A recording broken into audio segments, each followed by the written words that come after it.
السلام عليكم ورحمة الله وبركاته. الحمد لله رب العالمين والصلاة والسلام على أشرف الأنبياء والمرسلين نبينا محمد وعلى آله وأصحابه أجمعين أما بعد. আপনারা জানেন আল্লাহ তাআলা কোরআনে কারীম বলেছেন ওয়ালিল্লাহিল আসমাউল হুসনা ফাদউহু বিহা। আল্লাহর রয়েছে সুন্দর সুন্দর নাম, সেগুলো দিয়ে তাকে ডাকো। কিভাবে ডাকতে হবে এগুলো অর্থ না বুঝলে তো ডাকতে পারবেন না। যদি আপনি আল্লাহর কাছে ক্ষমা চান তাহলে কোন নামটা দরকার হবে? মাগফিরাত, গাফুরুর রাহিম ডাকতে হবে। সেখানে অন্য কোনো নাম দিলে যথাযথ হবে না। তাহলে আপনাকে আল্লাহর নাম এবং গুণ জানতে হবে। আল্লাহর নামগুলি জানতে হবে কোরআন এবং সুন্নাহ থেকে, এবং সেগুলি দিয়ে আল্লাহকে ডাকতে হবে। নতুন কোনো নাম দিয়ে আল্লাহকে ডাকা যাবে না। যে নাম কোরআন এবং হাদিসে আসছে সেগুলো দিয়ে ডাকতে হবে। আমরা আপনাদের এখানে আসার আগেও অন্যখানে আলোচনা করেছি আল্লাহর নাম ও গুণের বিভিন্ন নীতি নিয়ে। তারপর আমরা আলোচনা শুরু করেছিলাম আল্লাহর নাম এর ব্যাখ্যা, আল্লাহর বিভিন্ন নামের ব্যাখ্যা। আল্লাহর বিভিন্ন নামের ব্যাখ্যা আলোচনা করতে গিয়ে আমরা প্রথমে আলোচনা করেছি আল্লাহ নামটি নিয়ে।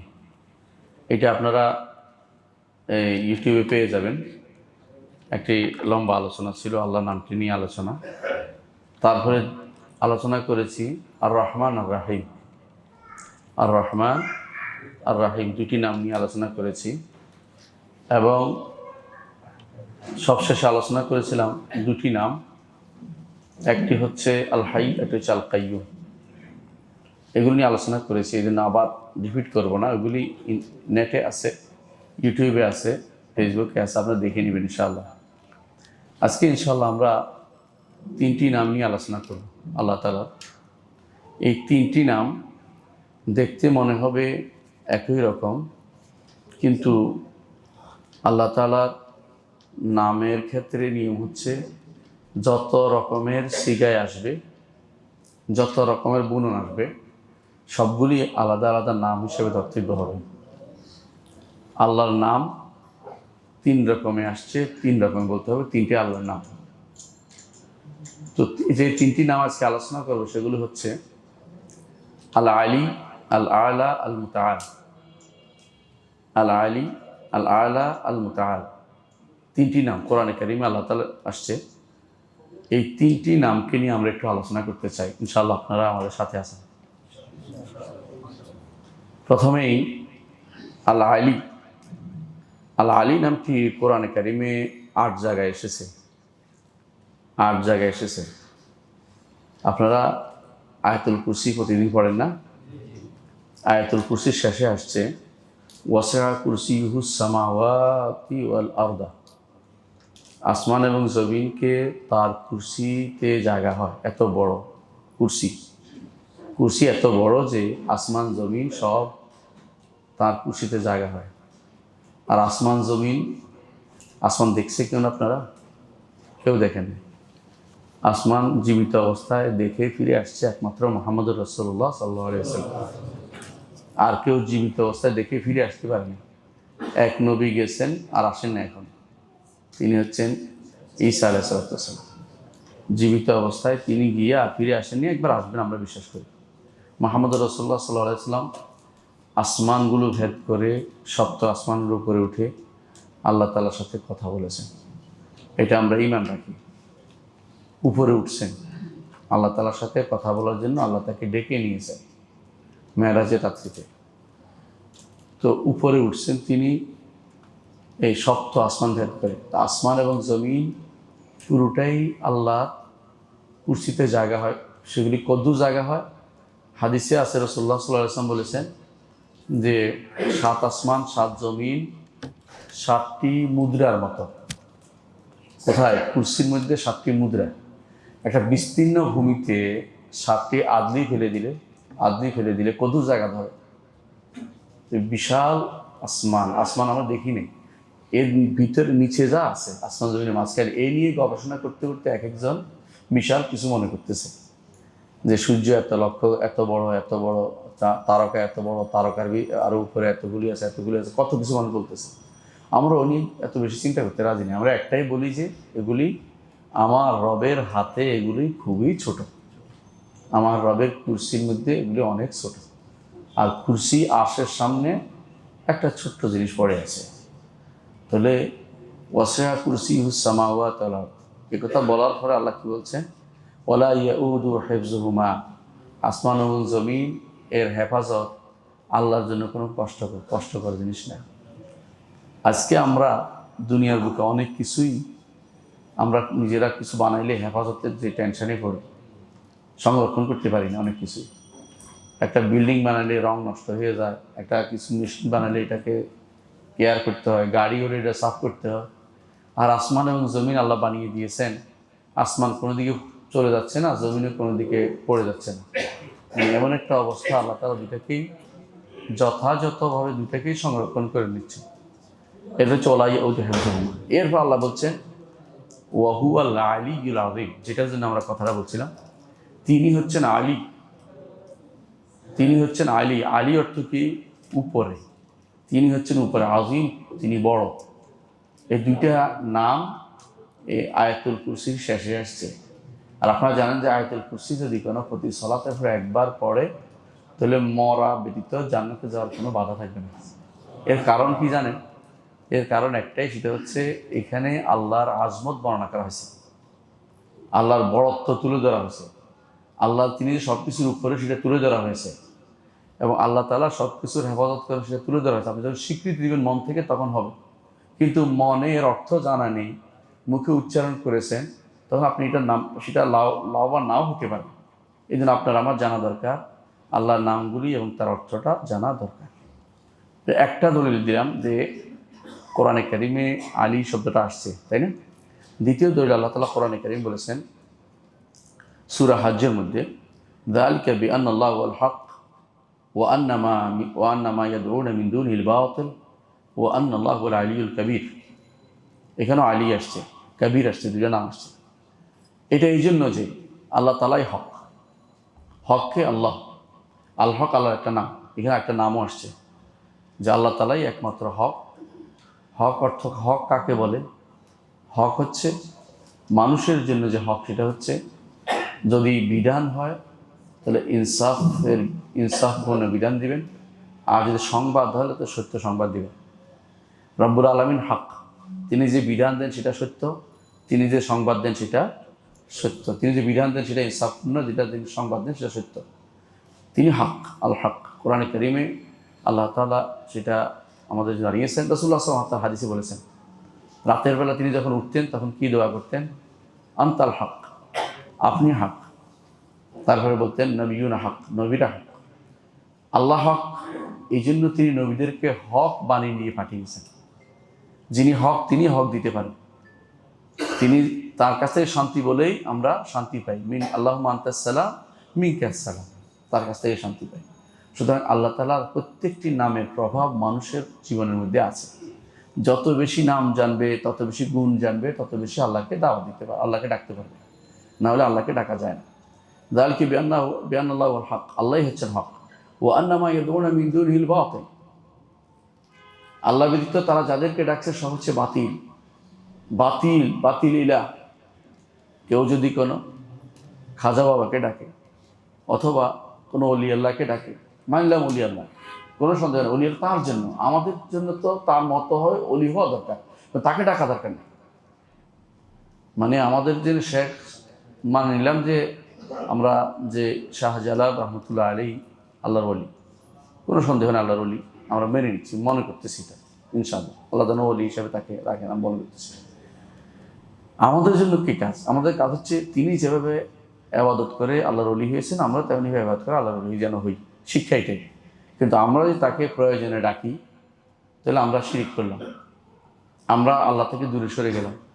যেই কারণে তিনি ওলি হয়েছেন সেই কারণে আমরা বলি হয়ে গেলাম, আমরা নষ্ট হয়ে গেলাম। এই জন্য আমরা তো তাকে ডাকতে পারি না, আমরা কাকে ডাকবো? আল্লাহকে। এই জন্য আল্লাহ তাআলা বলছেন ওয়া আন্না মা ইয়াদউনা মিন দুনিহিল বাতিল, যা তারা ডাকছে আল্লাহ ব্যতীত সেটা বাতিল, এটা বাতিল। আর আল্লাহই হচ্ছেন হক ইলাহ, তিনি একমাত্র সত্য ইলাহ। ও আল্লাহুল আলিউল কবির। এবার আসছেন সব শেষে বলতেছেন আর আল্লাহ তিনিই হচ্ছেন আলী। আলী হচ্ছেন সব কিছুর উপরে, তিনি সর্বদিক থেকে উপরে। আমরা ব্যাখ্যা করবো ইনশাআল্লাহ।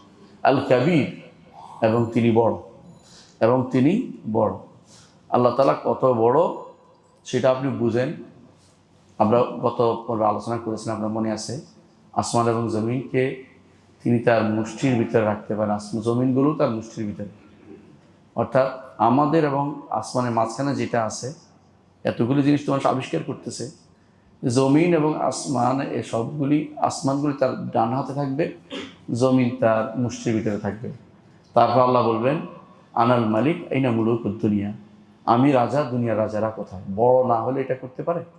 বড় হচ্ছেন, এই জন্যই তিনি সেটা করতে পারবেন। তিনি যেহেতু এত বড়, সেহেতু আমরা যখন মনে করি যে, কেউ যদি মনে করি, আমরা তো মনে করি না ইনশাআল্লাহ, কেউ যদি মনে করে যে আল্লাহ সৃষ্টির ভিতরে মানুষের কলবে জায়েজ আছে বলা, ঈমান চলে যায়। আল্লাহ তাআলা তিনি আরশের উপরে, তিনি সেখান থেকে সব কিছু দেখছেন, জানছেন। দুনিয়াতে উদাহরণ হিসেবে আমরা অনেক সময় দেখাই যে আপনি খুব বড় না, উপরে একটা পিঁপড়ার তুলনায় এই পিঁপড়া যতই উলট পালট করুক, আপনি কি নিচে জানবেন? আপনি নিচে জানবেন না। সে যেদিকে ঘুরুক না কেন, আপনি উপরে তো ঠিক আছে, তার জন্য নিচে উপরে হন, কিন্তু আপনার জন্য নিচে চলে যান না। একটা পিঁপড়া যদি কোনো উপরের দিকে আসে, চলতেছে, আবার কিছুক্ষণ উল্টে গেল, আপনি কিন্তু নিচে যাননি। বুঝে আসছে কথাটা? তো এইটাই হচ্ছে আল্লাহ যে সব কিছুর উপরে উলুল মতলাক বলে এটাকে। এটা আমাদের সাথে সংশ্লিষ্ট উপর না, আমাদের সংশ্লিষ্ট উপর তো অন্য দিক থেকে ভিন্ন রকম হইতে পারে। সমস্ত সৃষ্টি তার নিচে, তিনি উপরে, এক সত্তা। বুঝে আসছে? এক সত্তা, আর কিছু নেই সেখানে। এমন কিছু তাকে ঘিরে রাখছে এরকম না। কারণ আমাদের যখনই মাথায় আসে এরকম যে কেউ কিছু ঘিরছে কিনা, না, ঘিরার তো কিছু নাই। তিনি ছবি, তার কিছুই নেই সেখানে। তিনি আছেন, নিচে আমরা আছি। সুতরাং আমরা তাকে বলবো আইডি, তিনি অনেক উপরে, তিনি উপরে, তার থেকে উপরে আর কিছু নেই। যত উপরে আমরা কল্পনা করি তারও উপরে তিনি। সবার উপরে সৃষ্টির মধ্যে কোনটা আছে? সৃষ্টির মধ্যে সবচেয়ে উপরে হলো আরশ। আরশের উপরে রব্বুল আলামিন, আরশের উপরে রব্বুল আলামিন। তো অর্থাৎ তার উপরে আর কিছু নেই। লা খালা ওয়ালা মালা বলে এটাকে, যে কোনো খালিও না, এখানে কোনো মানুষ সৃষ্টিও নাই, এখানে একমাত্র রব্বুল আলামিনই আছে। তিনি সেখানে আলী কবির, তিনি বড়। বড় কত, তার বড়ত্ব কেউ কোনোদিন ধারণা করতে পারে না বলেই প্রতিদিন সালাতের মধ্যে কি বলেন? আল্লাহু আকবার। আজানের মধ্যে কি বলেন? আল্লাহু আকবার। বড় কিছু পাইলে কি বলেন? আল্লাহু আকবার। তাকবীর দেন, তাসবিহ পাঠ করেন, আল্লাহু আকবার বলে। এইটা হচ্ছে আপনার বড়ত্ব ঘোষণা করতে হবে। এই বড়ত্ব ঘোষণার অর্থ না বুঝলে শুধু কেবল গণলে তো হবে না, শুধু গণলে কাজ হবে না যে আমি গুনছি অনেক পড়ছি, তাসবিহ পাঠ করতেছি। অর্থটা অন্তত অনুধাবন করতে হবে যে বড় বলতে বুঝাচ্ছি এমন বড় যেটা আমি কোনোদিন কল্পনা করতে পারবো না, এবং কল্পনা কিছু আমার মাথায় আনতে পারবো না। তবে তিনি বড় বড় বড়, কত বড় সেটা আমার ধারণার বাইরে, কোনো মানুষ সেটাকে ধারণা করতে পারে না। এই জন্য ইমাম তাহাবী রহমতুল্লাহ আলাইহি বলেছেন, লাল না তাওয়াহ্হামু বিআরাইনা, আমরা আমাদের চিন্তা দিয়ে, আমরা আমাদের গবেষণা দিয়ে তাকে কোনোদিন বড়ত্বকে আমরা ধারণা করতে পারবো না। তাহলে দ্বিতীয় আরেকটি আয়াত আমরা পেলাম যে আল্লাহ তাআলা উপরে। সূরা হজের ৬২ নম্বর আয়াত, সূরা লোকমানের ৩০ নম্বর আয়াত আল্লাহ তাআলা একই কথা বলেছেন, যালিকা বিআন্নাল্লাহু হুয়াল হক। এটা এই জন্য দেখছেন আপনি দুই আয়াতে আল্লাহ তাআলা একই কথা ঘোষণা করছেন, আল্লাহই হক, ওয়া আন্না মা ইয়াদউনা মিন দুনিহি আল বাতিল। পার্থক্য হচ্ছে সূরা হজের মধ্যে বলছেন হুয়াল বাতিল, আর এখানে বলছে আল বাতিল। তারা যাই ডাকে আল্লাহ ব্যতীত সেগুলি কি? বাতিল। ও আল্লাহুল আলিউল কবির, আল্লাহ তাআলা হচ্ছেন সবার উপরে এবং সবচেয়ে বড় তিনি। এটাও কথা সূরা লোকমানের ৩০ নম্বর আয়াত, আপনারা যখন পড়েন দেখবেন। চতুর্থ আরেকটি আয়াত আল্লাহ তাআলা বলছেন সূরা সাবা ২৩ নম্বর আয়াতে, ওয়ালা তানফাউ শাফাআতু ইনদাহু ইল্লা লিমান আযিনা লাহু। আল্লাহ যাকে অনুমতি দিবেন তিনি ব্যতীত কেউ তার কাছে সুপারিশ করতে পারবে না, তিনি তার কাছে কেউ সুপারিশ করতে পারবে না। এই আয়াতের আরেকটু আগের আয়াত থেকে যদি পড়ি, সেখানে বলা হয়েছে কুল উদউল্লাযিনা যাআমতুম মিন দুনিল্লাহ, বলুন হে নবী যে যাদেরকে তোমরা আল্লাহ ব্যতীত ইলাহ মনে করে বসে আছো, ইলাহ না হোক, সমস্যা সমাধানকারী, মুশকিল কুশা বলতেছে, মুশকিল কুশা বলে অনেকে, মুশকিলকে কাশফ করে দেয়, মুশকিলকে দূর করে দেয়। খাজা বা মুশকিল কুশা যাইয়া অনেকে লেখাটাকে বলে মুশকিল দূরকারী মনে করতেছ। লা ইয়ামলিকুনা মিসকালা যারাতিন ফিস সামাওয়াতি ওয়াল আরদ, আসমান জমিনের কোনো কিছু তারা মালিক নয়। সাধারণত যদি আপনি দিতে চান, আমার কাছে যদি কোনো এটা থাকে আপনাকে এটা দিতে পারবো, তাই না? মালিক আমি এটা। আল্লাহ বলতেছে আসমান জমিনের কোনো কিছু তারা মালিক নয়।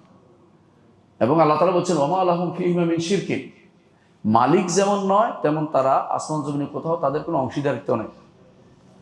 আপনি এটার মালিক না হলে যদি বলেন অর্ধেক মালিক, আমি অর্ধেক আমি দিয়ে দেবো, এটা করতে পারেন। আল্লাহ তাআলা বলছেন যে আসমান জমিনের কোনো অংশ তারা মালিক যেমন নয়, অংশীদারও নয়। দুইটাই গেল, মালিক যেমন নয়, অংশীদারও নয়।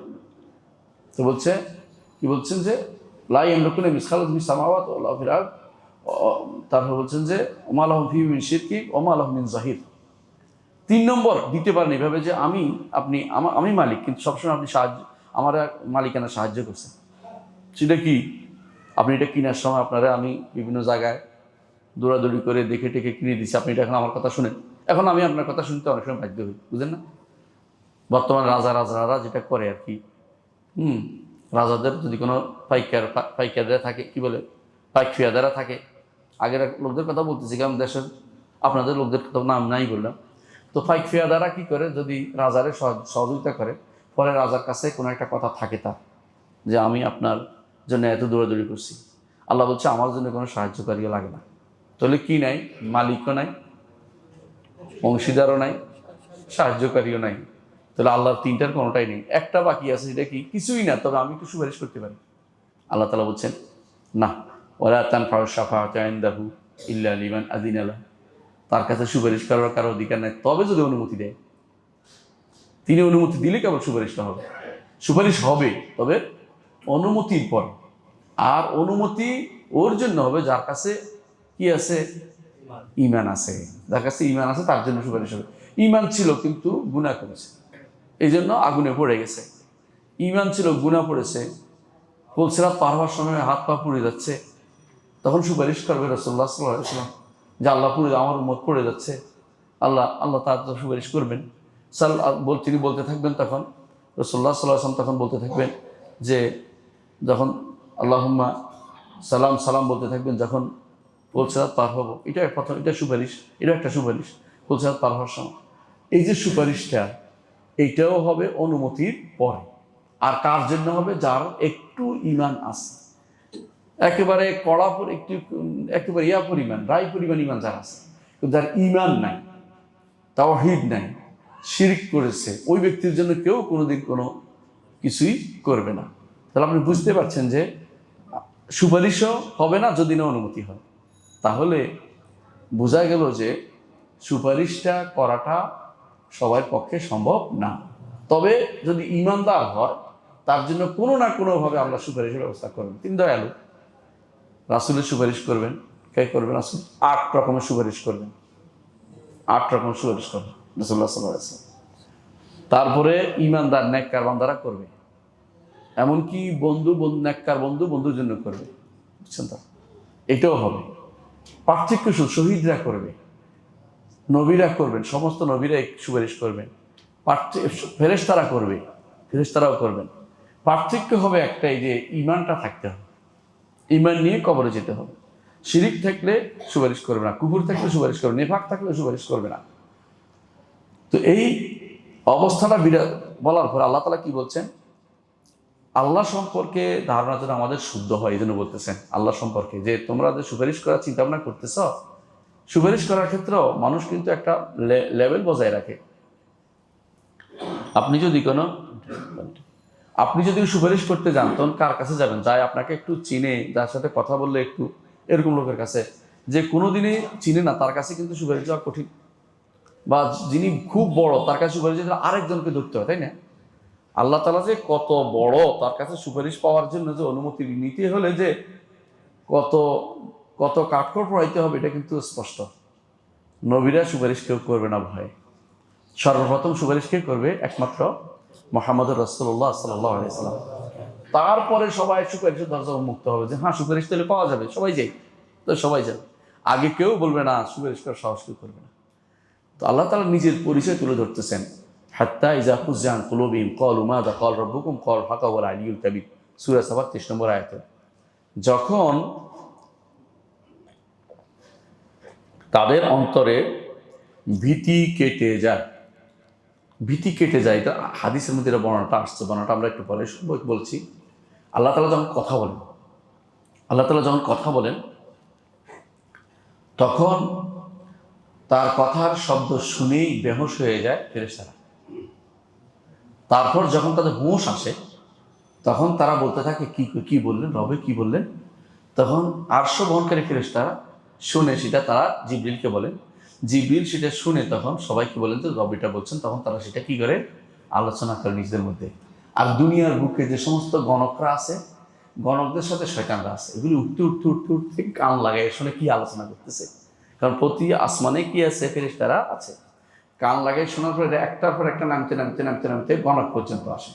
গণকের কানে সেটা তুলে দেয়, আর গণক সেটা 100টা মিথ্যার সাথে যুক্ত করে এটা মানুষের কাছে প্রচার করে। এটা বুখারী হাদিস।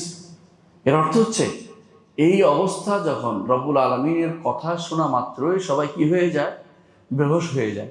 তাহলে রব্বুল আলমিনের কাছে সুপারিশ করা এত সোজা জিনিস মনে করে না, যে কেউ যাইয়া শিরিক করে যায় সুপারিশ করে বসবে, কুফর করে সুপারিশ করে বসবে। অবশ্যই কিছু না কিছু মর্যাদার পূর্ণ ব্যক্তি হতে হবে। এই জন্য আল্লাহ বলছে যে লিমান ইয়াশা ওয়া ইয়ারদা, যার উপর আল্লাহ সন্তুষ্ট সে শুধুমাত্র সুপারিশ করতে পারবে, আর যার জন্য সুপারিশ করবে তার উপর আল্লাহ সন্তুষ্ট হতে হবে। সামান্য তোমার সন্তুষ্টি থাকতে হবে উভয়ের উপরে, সুপারিশকারী সুপারিশকৃত উভয়ের জন্য সন্তুষ্টির একটা অংশ থাকতে হবে, নইলে আল্লাহ তাআলা তার সুপারিশ কাউকে করতে দিবেন না। তাহলে এই জন্য বলতেছি এখানে কি সব শেষে বলা হয়েছে যে যখন তারা হুঁশে আসে, কারা? ফেরেশতারা, তখন বলতেছে মা যাকাল রব্বুকুম, রব কি বললেন, রব কি বললেন। শোনার পরে তারা বলে হক, হক কথা বলেছেন, সত্য কথা বলেছেন।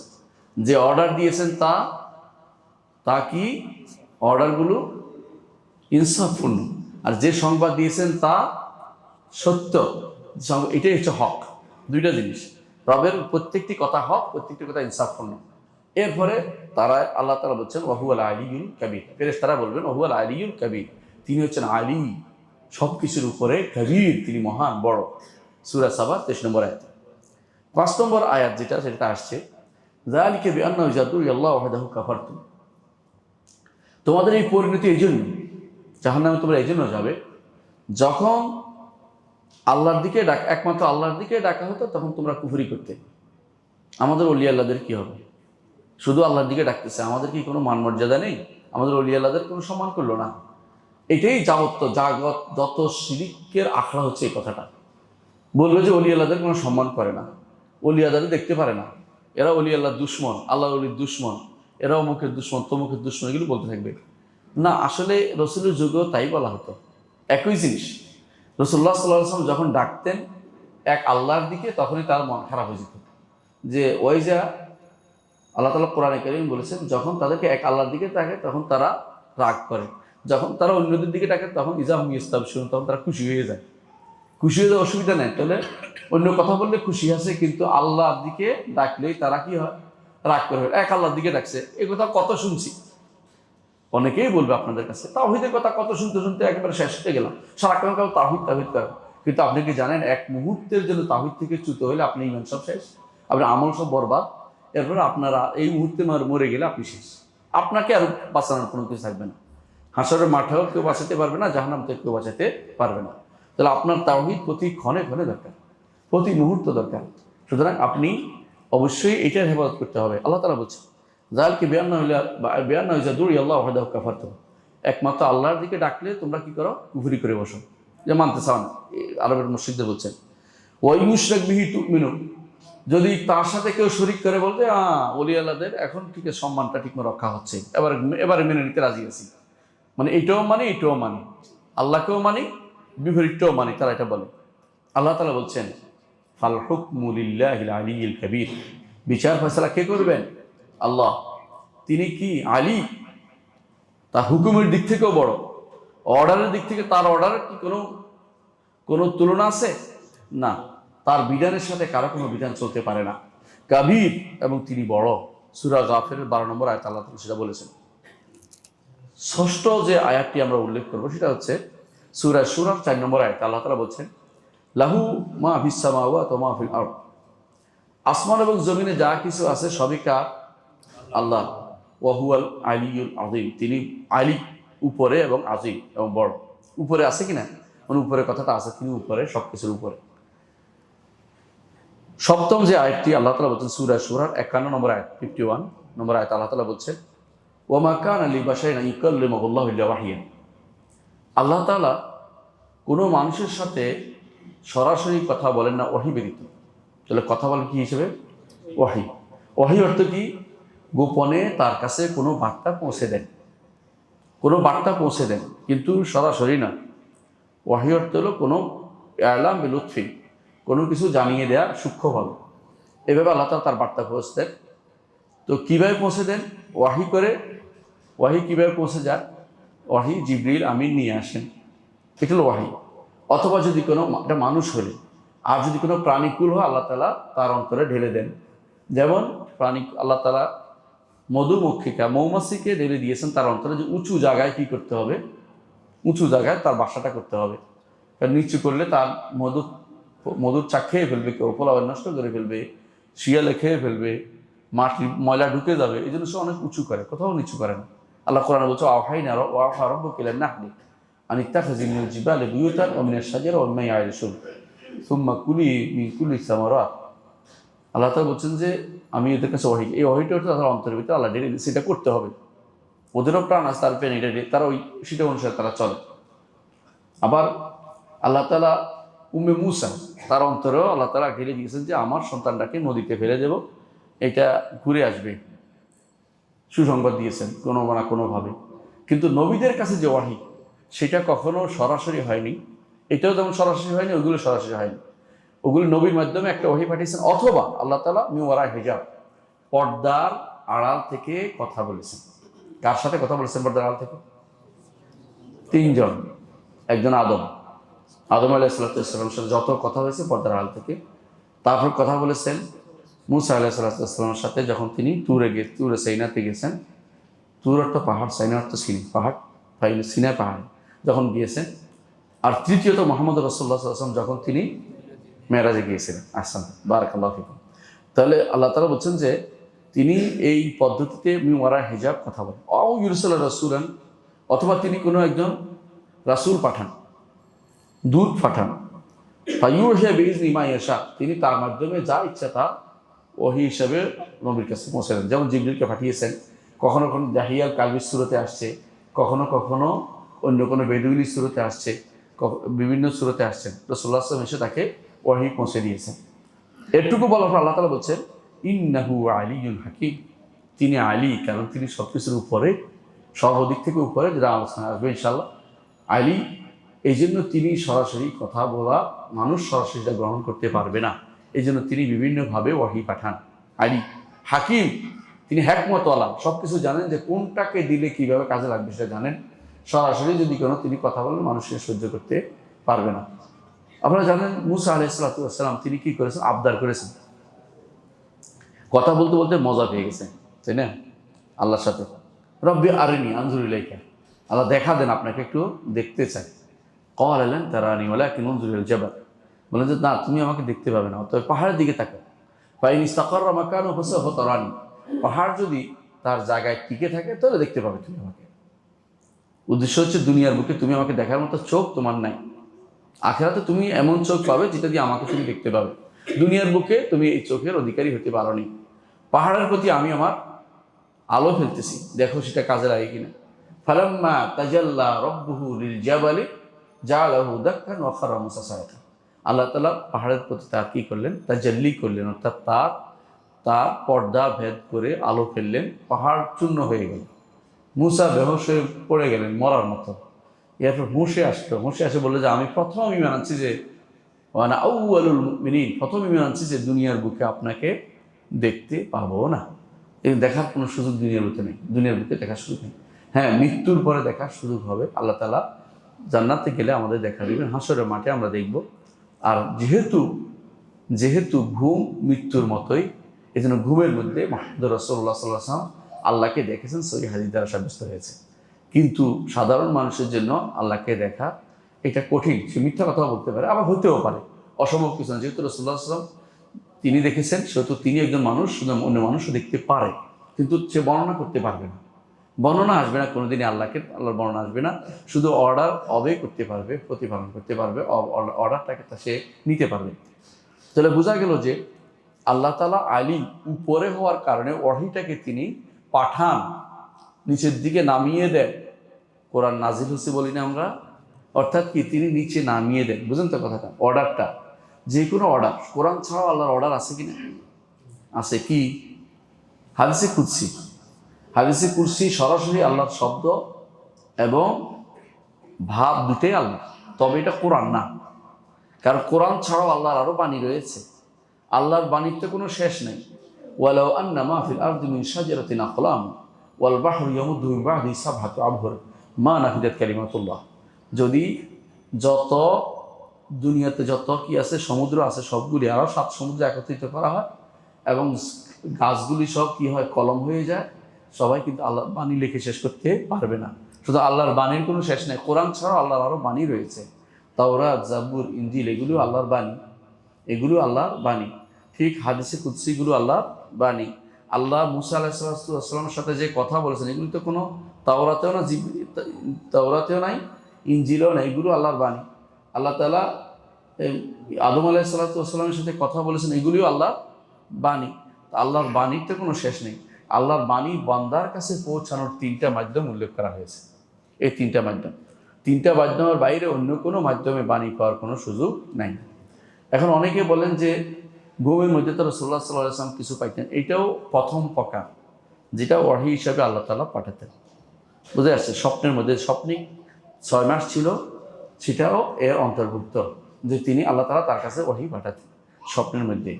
এটাও প্রথমটার অন্তর্ভুক্ত। কিন্তু সরাসরি একেবারে সামনাসামনি দেখার কোনো সুযোগ আল্লাহ তাআলাকে দুনিয়াতে কারো নাই।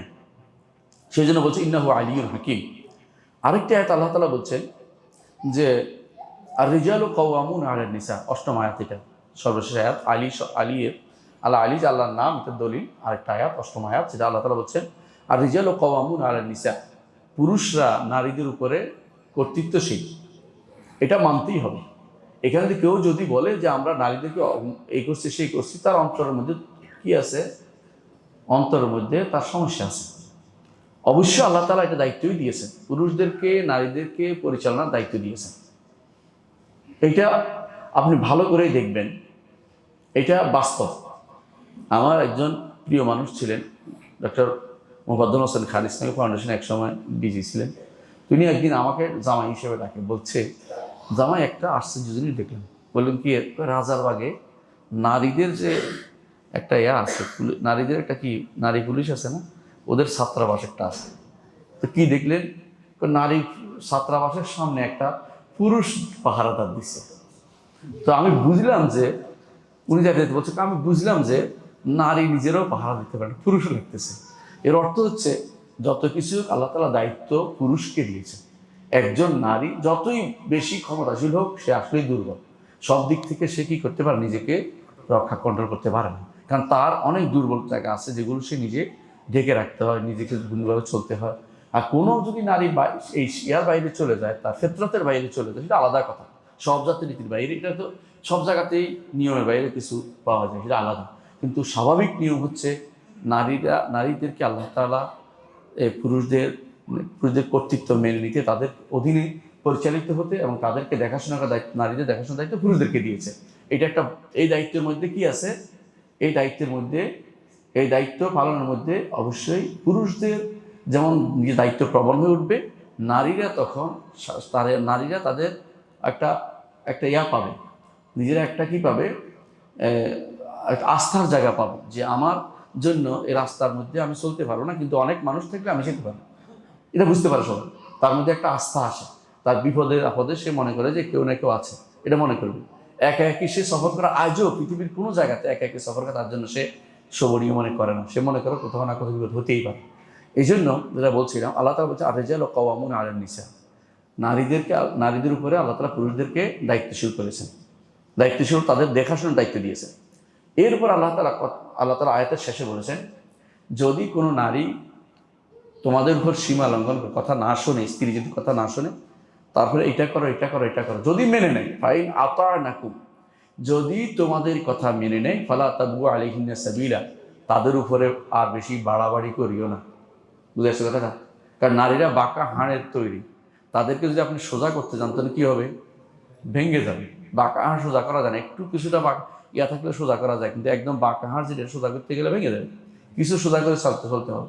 আল্লাহ তাআলা বলছেন যে ফাইন আতা'নাকুম, যদি তোমাদের কথা তারা শুনে নেয় তাহলে আর বেশি বাড়াবাড়ি করতে যেও না। ফালা তাবগু আলাইহিন্না সাবিলা, এরপর আল্লাহ তাআলা নিজের কথা স্মরণ করে দিচ্ছেন, ইন্নাহু কানা আলিয়্যান কাবীরা। মনে রাখো, তুমি যত ক্ষমতা দেখাচ্ছ ঘরের মধ্যে বউর উপরে, তোমার উপরও বোধ একজন ক্ষমতাশীল আছেন, তিনি হচ্ছেন রব্বুল আলামিন। সুতরাং তুমি যেমনি তেমনি চলার ক্ষমতা রাখো না। এই 8টি আয়াতে আল্লাহ তাআলা তার নিজেকে কি গুণ দিয়েছেন? আলী। নাম ও গুণও দুটোই আল্লাহর জন্য। তিনি একদিকে নাম, একদিকে এটা কি গুণ। তার নাম হচ্ছে আলী, গুণ হচ্ছে অলুক। গুণ হচ্ছে অলুক। এই অলুক এটা সাব্যস্ত না করলে ঈমানদার থাকবে না। তিনি উপরে, এই যদি কোনো কেউ এটা সাব্যস্ত না করে সে ঈমানদার না, তার পিছনে নামাজ হবে না। সোজা কথা, তার সাথে আপনার কোনো সম্পর্ক থাকতে পারে না, এটা মানতেই হবে আপনাকে, কারণ কোরআনের ভাষ্য, বুঝতে পারছেন? এই হলো 8টা আয়াত, যাতে কি বলা হয়েছে? আল্লাহ তাআলা উপরে, আলী আলী বলা হয়েছে। 2টি আয়াত আছে কোরআনে কারিমে। কোরআনে কারিমে 2টি আয়াত আছে যেখানে আল্লাহ তাআলাকে আলা বলা হয়েছে। আলী আল আলার মধ্যে কি পার্থক্য আপনারা ভালো করে জানেন। আলী হচ্ছে উপরে, আর আলা হচ্ছে সবচেয়ে উপরে। মানে এটা হলো ডিগ্রি ভাগ করছে আরো উপরে, মানে এটার উপরে আর কিছু হতে পারে না, এটার উপরে আর কিছু হতে পারে না, মানে সবকিছুর উপরে তিনি আল আলা। যেমন কোন আয়াতে বলছেন, আল্লাহ তাআলা বলছেন সাব্বিহিসমা রাব্বিকাল আলা, সাব্বিহিসমা রাব্বিকাল আলা, যে আলা, যে আল্লাহ আপনার রব, যিনি সবকিছুর উপরে, সব দিক থেকে উপরে, তার তাসবিহ পাঠ করুন, তার তাসবিহ পাঠ করুন। আমরা এই জন্য তার তাসবিহ পাঠ করি, কি বলি? সুবহানা রাব্বিয়াল আলা, এটা বলি, বুঝছেন তো? আচ্ছা, কারণ রাসূলুল্লাহ সাল্লাল্লাহু আলাইহি ওয়াসাল্লাম হাদিসে আসছে, যখন এই আয়াত নাযিল হল, মুসনাদ আহমদে আসছে হাদিসটি, রাসূল বললেন যে জালুহা ফি সুজুদিকুম, তোমরা তোমাদের সাজদার মধ্যে এটা যেন বলো। এই জন্য আমরা বলি সুবহান রাব্বিয়াল আলা। আরেকটি আয়াতে আল্লাহ তাআলা বলছেন, সূরা আল-লাইলের 20 নম্বর আয়াতে আল্লাহ তাআলা বলছেন ইল্লা ইবতিগা ওয়াজহি রাব্বিল আলা। সেখানে আলোচনা আসছিল আবু বকর রাদিয়াল্লাহু আনহু, যে আবু বকর যে দান করছে, আবু বকর যে মানুষকে এদেরকে মুক্ত করতেছে, দাসদেরকে কিনে কিনে মুক্ত করতেছে, তখনকার দিনে তার বাবা বলতেছিল, সাধারণত তুমি যাদেরকে মুক্ত করতেছে এরা সব ফকির, এদেরকে কেন মুক্ত করছো? যদি কেউ শক্তিশালী সামর্থ্যবান, যদি তাদের বিশাল কোনো বহর থাকে তো তাদেরকে মুক্ত করিলাম। কিন্তু আবু বকর রাদিয়াল্লাহু আনহু সেই জন্য কোনো দুনিয়ার স্বার্থের জন্য তাদেরকে মুক্ত করেন নাই, তিনি তাদেরকে মুক্ত করছেন ইল্লা ইবতিগা ওয়াজহি রাব্বিল আলা, উপরে অবস্থিত তার রবের চেহারা দেখার জন্য, যে হাসরের জান্নাতে তার চেহারা দেখবেন, এই আশায় আল্লাহ তাআলা সন্তুষ্টির জন্য আশায় তিনি কি করেছেন? দাস মুক্তি করেছেন। এটা সূরা লাইলের 20 নম্বর আয়াতে এটা এসেছে। তাহলে 2টি আয়াত আমরা পাইলাম যেগুলো কোরআনে কারিমে আল্লাহ তাআলাকে আলা বলা হয়েছে, আর 8টি আয়াত পাইছে আলী বলা হয়েছে। আর মুতাআল এর একবার আসছে কোরআনে কারিমে। মুতাআল কি বলছে? আলিমুল গায়ব ওয়াশ শাহাদা আল কাবীর আল মুতাআল। মুতাআল হচ্ছে ফি নফসিহি উলু, নিজেই তিনি বড়, নিজেই তিনি উপরে। বুঝছেন তো কথাটা? আপনি কেউ উঠানো উপরে উঠেছে তা না, তিনি এমনিতেই উপরে, তার সত্তাগত তিনি উপরে। এটা হলো মুতাআল। তিনি আলিমুল গায়ব, গায়েব জানেন, ওয়াশ শাহাদা উপস্থিত জিনিস জানেন। আল্লাহর কাছে কোনো কিছু গায়েব আছে? তো এটা কি জন্য বলছে? আমাদের দৃষ্টিতে যেটা, এটা যে জিনিস আমাদের সামনে নেই, এটা হচ্ছে গায়েব। বুঝলেন তো কথাটা? এটা আপেক্ষিক আছে, আবার কিছু আছে আসল গায়েব। যেমন মুহাম্মদ রাসূলুল্লাহ সাল্লাল্লাহু আলাইহি ওয়াসাল্লাম, তিনি বাইতুল মামুর দেখছেন না, তার কাছে এটা গায়েব নেই, কিন্তু আমার আপনার কাছে এটা গায়েব রয়ে গেছে। পার্থক্য বুঝছেন তো? গায়েবেরও কি আছে? আপেক্ষিকতা আছে। মুহাম্মদ রাসূলুল্লাহ সাল্লাল্লাহু আলাইহি ওয়াসাল্লাম, আল্লাহ তাআলা তাকে কবর আযাব দেখিয়েছেন, আমি কি দেখছি? দেখি না। এই জন্য আমার কাছে এটা আপেক্ষিক গায়েব, তার কাছে এটা গায়েব নাই, এটা আপেক্ষিক গায়েব বলে। আর কিছু আছে গায়েবে মুতলাক, এমন গায়েব যে গায়েব কোনোদিনই গায়েবের ইয়া থেকে নিচে নামবে না। সেটা কি? সূরা লোকমানের শেষে যেগুলি বলা হয়েছে, ইন্নাল্লাহা ইনদাহু ইলমুস সাআহ, কিয়ামত কখন হবে কে জানে। একমাত্র আল্লাহ জানে, রাসূলুল্লাহ সাল্লাল্লাহু আলাইহি ওয়াসাল্লাম জানে না, কেউ জানে না। ওই ইউনাজ্জিলুল গায়স, বৃষ্টি কোন জায়গায় কখন হবে কেউ জানে না। মানুষ যখন ওই সময় জানে যখন বৃষ্টি ধরে, এর আগে কেউ বলতে পারবে না। বুঝলেন না কথাটা? এই জন্য অনেকে বলতে পারে যে আমরা তো আবহাওয়া অফিস থেকে জানি। আবহাওয়া অফিস দৌড়ার পরে এটা তো আসা শুরু হয়ে গেছে, যেটা একটা আল্লাহ পাঠাইছে এরপরে জানতে পারছে। বুঝলেন না? ইন্নাল্লাহা ইনদাহু ইলমুল গায়ব ওয়া ইউনাজ্জিলুল গায়স আল মুসাদ ইউনাজ্জিলুল গায়স ইয়ারহামু মা ফিল আরহাম। এবং মানুষের মেয়েদের জরায়ুতে কোন সন্তান হবে কি হবে না এটা একমাত্র আল্লাহই বলতে পারে। এখনো সায়েন্স এই জায়গায় আসেনি যে এই বেটির বাচ্চা হবে হবে না এটা বলতে পারে না, পরে বলতে পারে। বিয়ের পর অগ্রিম কোনো মেয়ের কোনোদিন বাচ্চা হবে না এটা বলতে পারে না, হতেও পারে, আল্লাহ তাআলা ব্যবস্থা করে দেয়। আবার কখনো হবে মনে করে পরে হয়ও না। সুতরাং এটা উদ্দেশ্য এটা নয় যে নারী ছেলে হবে না মেয়ে হবে, এটা উদ্দেশ্য। অনেকে এটা ভুল অনুবাদ করে। আল্লাহ তাআলা বলছেন রেহমের মধ্যে সন্তান হবে কি হবে না সেটা বলা উদ্দেশ্য, কোনটা সন্তান হিসেবে আসবে কোনটা আসবে না এটা বলা উদ্দেশ্য। তো আল্লাহ তাআলা এটাও জানার কেউ জানে না। আর তারপরে হচ্ছে বলা হয়েছে ওমা তাদরি নাফসুম মাযা তাকসিবু গাদান, আগামী দিন কোথায় আপনার খাবার হবে আপনি এখন যতই নিজেকে বেঁধে রাখেন না কেন, সময় মতো ছুটে গিয়ে ওইখানে যাই খেয়ে আসবেন। বুঝলেন কথাটা? ধর বলতে আমি বাঁধে রাখছি কালকে যেন এখানে খায়, তো আপনি কষ্ট করে বাঁধছেন কিন্তু বাঁধে রাখছেন, কিন্তু তাও বলতে পারেন যে খাবে কি খাবে না, এমন হয়তো অসুস্থ হয়ে খাইতে পারতেছে না অনেক কিছু থাকার পরে। তাহলে যেমন আমি যাবো সিদ্ধান্ত নিয়েছি যে কুমিল্লা যাব, এখানে খুতবা দিব, যেমন সিদ্ধান্ত সব শেষ, ওখানে রেডি করে ওরা একবার খাবার দাবার রেডি করছে, আগের রাত্রিও আমাকে বলতেছে পরের দিন আমি হাসপাতালে। তো যেহেতু আমার এত খাবারও নাই, যা ওখানে খুতবা ওখানে কিছু হয়, তো কেউ জানে না আগামী দিন আমার কি অবস্থা হবে। তো এরপর আল্লাহ তাআলা বলছেন আল্লাহ আলিমুল খাবির। তেমন পাঁচটি জিনিস একমাত্র আল্লাহ, এগুলি বলে গায়েবে মুতলাক। আল্লাহ তাআলা তিনি শুধুমাত্র গায়েব জানেন, আলিমুল গায়ব ওয়াশ শাহাদা। আর তিনি কবির, বড়, মুতাআল, যেহেতু তিনি বড়, অলু তিনি সর্বদিক থেকে তিনি উপরে, এটা স্বীকৃত। সূরা রা'দের 9 নম্বর আয়াত আল্লাহ সেটা বলেছেন। প্রিয় ভাইরা, আমরা দেখতে পাইলাম যে কোরআনে কারিমে আল্লাহ তাআলা তিনি যে বড় সরাসরি, তিনি যে উপরে সরাসরি, কয়টা আয়াত আসছে? 11টা। 8টার একটা 9টা হলো না, 9টার 2টা 11টা হলো না। 11টা আয়াতে তাকে কোথায় বলা হয়েছে? উপরে বলা হয়েছে।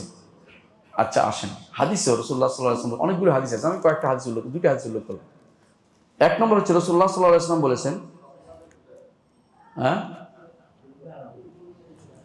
রাসূলুল্লাহ সাল্লাল্লাহু আলাইহি ওয়াসাল্লাম বলেছেন মান তাআররা মিনাল লাইল, যে কেউ রাত্রিবেলা জাগবে, ঘুম থেকে জেগে উঠবে।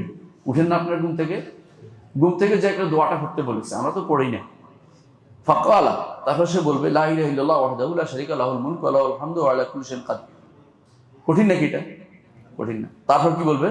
সুবহানাল্লাহ আলহামদুলিল্লাহ আল্লাহু আকবার লা ইলাহা ইল্লাল্লাহ আল্লাহু আকবার। আরেকটু রয়েছে লা হাওলা ওয়ালা কুওয়াতা ইল্লা বিল্লাহিল আলিয়্যিল আযীম, এখানে আছে কেমন? সুম্মা ক্বালা, তারপর বলবে আল্লাহুম্মা গফিরলি, আল্লাহ আমাকে ক্ষমা করে দেন। বাংলা, এরপরে বাংলা বললে হবে, সমস্যা নেই। আল্লাহ আমাকে ক্ষমা করে দেন। আও দাঁড়া, অথবা সে আল্লাহর কাছে দোয়া করলো, উস্তুজিবা লাহু, তার দোয়া কবুল করা হবে। যদি সে ওযু করে এবং সালাত আদায় করে তো তার সালাতও কবুল করা হবে। এটা বুখারীতে আসছে হাদিসটা। এখানে উদ্দেশ্য হচ্ছে এটা লা হাওলা ওয়ালা কুওয়াতা ইল্লা বিল্লাহিল আলিয়্যিল আযীম। আলিয়্যিল আযীম বলা, আলী, আল্লাহ তাআলা, আল্লাহ রাসূল সাল্লাল্লাহু আলাইহি ওয়াসাল্লাম আল্লাহকে আলী বলেছেন। এবং রাতের বেলা ওঠার পরে যখন দোয়াটা পড়বেন সেটা আপনার জন্য খুবই উপকারী, এবং সেখানে আলী শব্দটি রাখা হয়েছে। আরেকটি হাদিসে আসছে বুখারীতে, সেটাও আল্লাহ তাআলা যখন কোনো সিদ্ধান্ত নেন যে দুনিয়ার বুকে অর্ডার পাঠাবেন, ওহী পাঠাবেন, ইজা কাদাল্লাহুল আমরা ফিস সামা, ধরেন অর্ডার পাঠাইছে গত রাত্রে,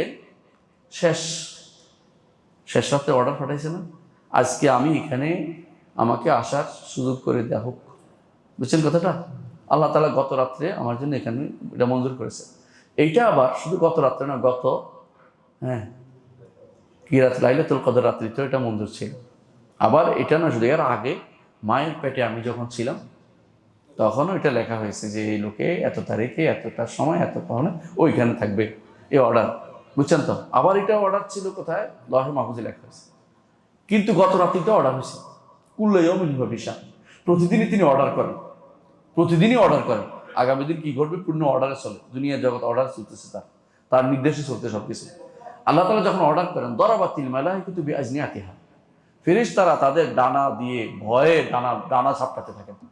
আর ফেরেশতাদের ডানা অনেক, 2 থেকে শুরু করে 600 পর্যন্ত ডানা তাদের রয়েছে।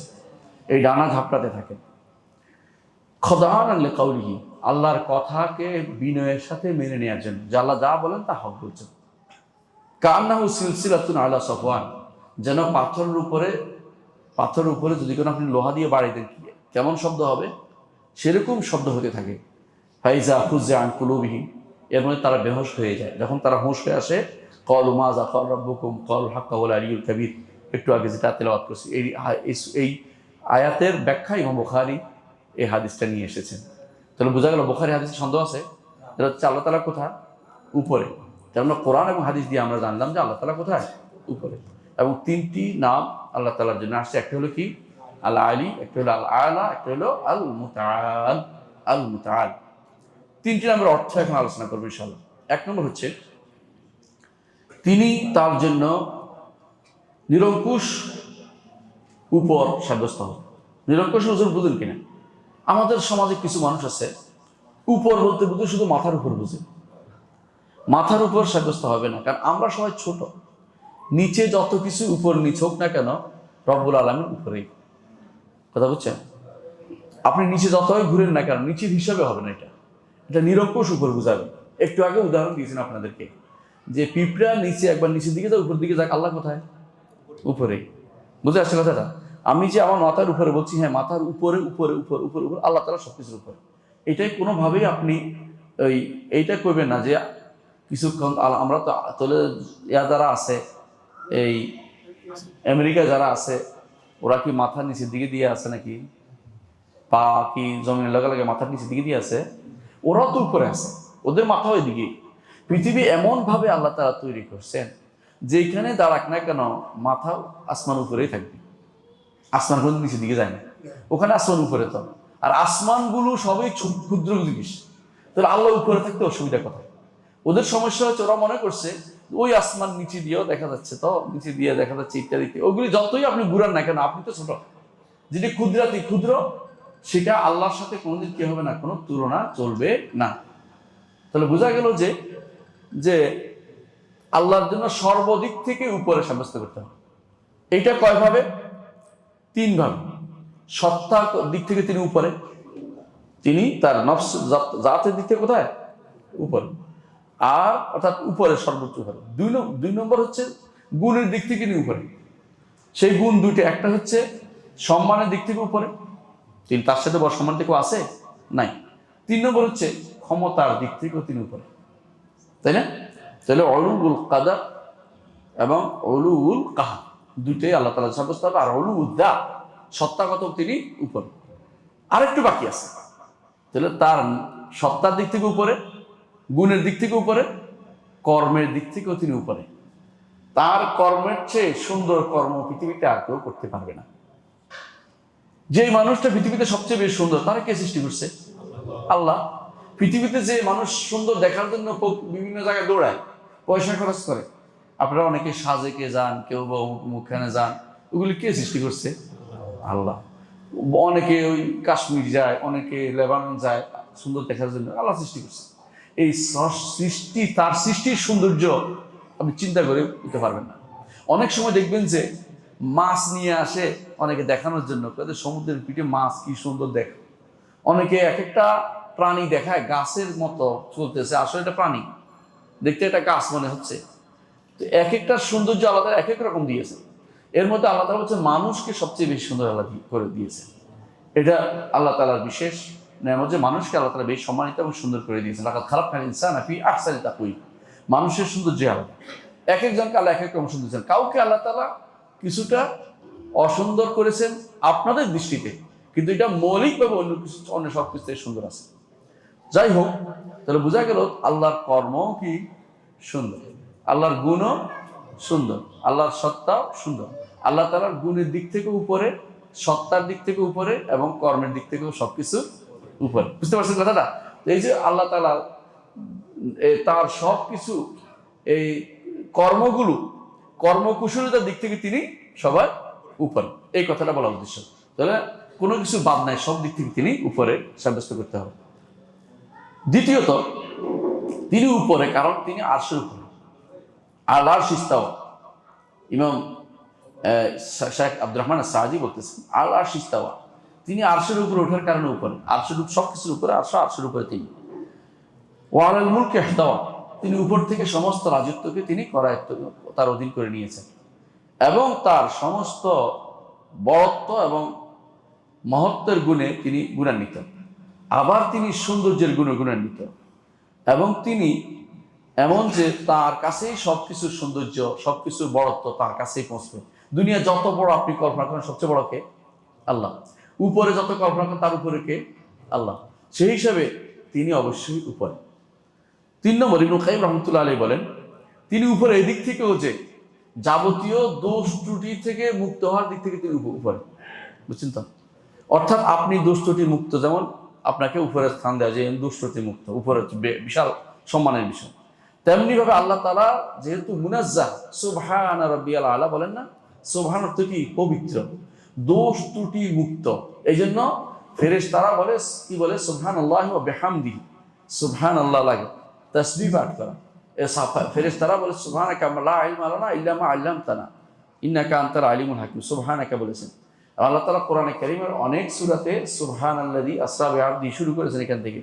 কোন কোন জায়গায় সুবহানার উপরে আল্লাহ বারবার উল্লেখ করেছেন, সুবহানাকা লা ইলমা লানা আরো উল্লেখ করেছেন অন্য জায়গাতে। তাসবিহ জিনিসটা এতই গুরুত্বপূর্ণ যে আল্লাহর পবিত্রতা ঘোষণা করা হয়েছে। এই পবিত্রতা কিসের থেকে পবিত্র? তিনি যাবতীয় ত্রুটিপূর্ণ গুণ, ত্রুটিপূর্ণ কর্ম, ত্রুটিপূর্ণ সত্তা থেকে তিনি উপরে। বুঝাতে পারছি? ইবনুল কাইয়িম রাহমাতুল্লাহ এটা তুলে ধরেছেন। এর অর্থ হচ্ছে তাকে কোনো রকমে কি পায় না, কোনো ত্রুটি পায় না, তিনি তার উপরে, ত্রুটি তাকে স্পর্শ করার উপরে তিনি। আর তিনি চতুর্থ সেটা হচ্ছে বান্দাদের অন্তরে, তার নেককার বান্দাদের অন্তরের মধ্যে তার যে ভাব আসে তার ব্যাপারে, সেটা ভর্তি হয়ে যায় ভালোবাসা। আপনি যদি কোনো স্ত্রীকে ভালোবাসেন, সন্তানকে ভালোবাসেন, খাবার ভালোবাসেন, এইগুলির উপরে ভালোবাসতে হবে কাকে? আল্লাহকে। তাহলে ভালোবাসার দিক থেকে তার নেককার বান্দাদের অন্তরের ভিতরে যে ভালোবাসা উদ্রেক হয়, এর চেয়ে বেশি ভালোবাসতে হবে কাকে? আল্লাহকে। বুঝে আসছে?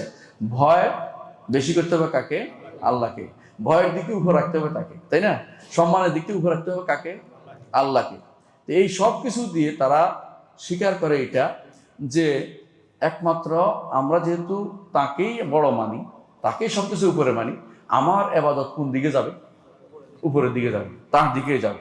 এই জন্য সে যাবতীয় সবকিছু দুনিয়ার এই সমস্ত ছোটখাটো জিনিস ছেড়ে কার ইবাদত করে? একমাত্র তার ইবাদত করে, যে আমি এই সমস্ত এগুলির ছোটখাটো জিনিসে তাকাবো না, আমি উপরের দিকে তাকাবো, যিনি সব দিক থেকে বড়, সব দিক থেকে উপরে, তার দিকে তাকাবো। এই জন্য ইবাদতের সময় তাকে সম্মান করে। ইবাদতের সময় কি বলি? সুবহান রাব্বিয়াল আ'লা, বুঝছেন তো? সবচেয়ে সম্মান করে। তো আর তাকে যখন আল্লাহর অর্ডার আসে তখন কি করি? উপরে সবকিছু উপরে অর্ডার পালনের জন্য ব্যস্ত হয়ে পড়ি, যে উপরে অর্ডার আসছে, উপরে অর্ডার আসলে আপনি রাখতেও পারবেন না, মরে যাবে।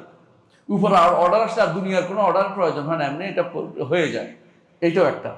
আর যখন এই জন্য তাকে আল্লাহ তাসবিহ পাঠ করি তার বড়ত্ব প্রকাশের জন্য, উপরত্ব প্রকাশের, তিনি উপরে, সবকিছু উপরে, এবং তার নেয়ামত যখন পাই তখন তার প্রশংসার সাথে তার উপরে ঘোষণা দিই তিনি সবকিছু উপরে, এবং তার অন্তরের ভিতরে, আমাদের অন্তরের মধ্যে তার বড়ত্ব আমরা লালন করি এবং সর্ব অবস্থায় তার বড়ত্বর কারণে তার কি করি? ইস্তিগফার করি, তার কাছে ক্ষমা প্রার্থনা করি। এই জন্য আমাদের অন্তরে তার বড়ত্ব, আমাদের অন্তরে তার তিনি উপরে থাকার বিষয়টি আমাদের অন্তরের ভিতরে গ্রথিত আছে। ইচ্ছা করলেও অন্তর থেকে সরাতে পারবেন না, যদি না অন্তর নষ্ট না হয়ে গিয়ে থাকে। ইবনুল কাইয়িম রাহমাতুল্লাহ আলাইহি বলেন, যেই ব্যক্তি আল্লাহকে চিনবে তার মর্যাদার দিক থেকে, তার বড়ত্বের দিক থেকে, সম্মানের দিক থেকে, সে ব্যক্তি তার মতো আর কাউকে সম্মান করতে পারবে না।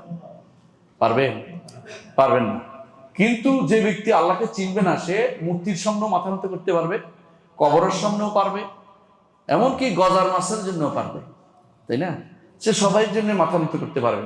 কিন্তু যেই ব্যক্তি একমাত্র আল্লাহকে বড় হয়ে মানবে, সে আল্লাহর মর্যাদা বুঝতে পারবে, আল্লাহর বড়ত্ব বুঝতে পারবে, সেই ব্যক্তির অন্তর কখনো অন্য কারোর জন্য প্রশান্তি পাবে না, কখনো প্রশান্তি পাবে না। এই জন্য যখন, কারণ সে বুঝতে পারে যে জগতের সবকিছু আল্লাহর আরশের নিচে, বুঝে আসছে? এমনকি সূর্য আল্লাহর আরশের নিচে সিজদা করে, কোরআনে হাদিসে আছে না? আরশের সিজদা করে। এবং আমাদের বিছানাসমূহ, যদিও আমাদের বিছানাতে আমাদের শরীর থাকে, আমরা যখন ঘুমিয়ে যাই আমাদের রূহ কোথায় যায়? উপরে উঠে যায়। উপরে উঠে কোথায় সিজদা করে? আল্লাহর জন্য আরশের নিচে সিজদা করে দেয়। তো আমাদের এই ইমানদারের রূহ কিন্তু উপরে উঠে যায়, হাদিসে আছে। তাহলে বোঝা গেল যে ইমানদার এই শান্তি তার অন্তরে পায়, কারণ সে আল্লাহর সাথে তার সম্পর্ক প্রতিদিনই তার সম্পর্কটা ঝালাই করে নিচ্ছে।